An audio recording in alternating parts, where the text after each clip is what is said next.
প্রদীপে এত বেশি বেশি কেউ তেল দেয়? তাহলে প্রদীপ নিবে, তারপরে আমরা আসবো কেমন করে? হ্যাঁ খাবো না আমি শাক ভাজা, বলিস কি খোকা? এমনটা বলিস না আজকের দিনে। আজকে তো ভূত চতুর্দশী। 14 শাক যদি না খাস সন্ধ্যাবেলায় আর বেরোতে পারবি ঘর থেকে? হাঁকো দেখি। এই নাও দাদু ভাই, আজকে ভূত চতুর্দশী। 14 শাক না খেলে ভূতে এসে ঘাড় মটকে দিয়ে যাবে। এইসব আবার কেউ খায়? আমি খাবো না মা, খাবো না। আরে শোন বিল্টু, আজকের দিনে 14 শাক খায় যেই 14 প্রদীপ জ্বালাবে তাকে কিন্তু ভূতে ধরে না। হাঁ কর দেখি, হাঁ কর। আর দেবো না, খেয়ে নে বাবা। ফেলে দিও না শাকটা মুখ থেকে, তাহলে কিন্তু সন্ধ্যাবেলায় 14 প্রদীপে আর আমি হাত দিতে দেব না। আর কটা প্রদীপ জ্বালাবে মা? আমাকে দুটো দাও না, আমি জ্বালাতে পারবো। ও মা, জ্বালাবি, আমি সলতেগুলো লাগিয়ে দিই, তুই জ্বালিয়ে দিস।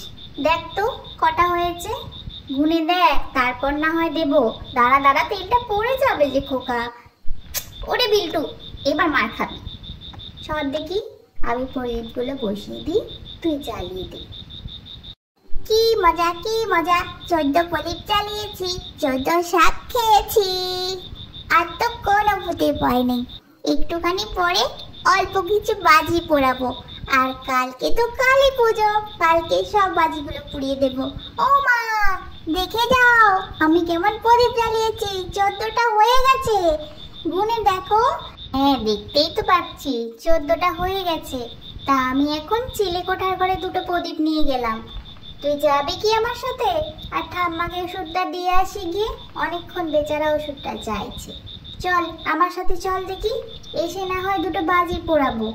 একা এখানে থাকলে তুই আগুন নিয়ে খেলা করবি। চল, ভূতের ভয় আছে।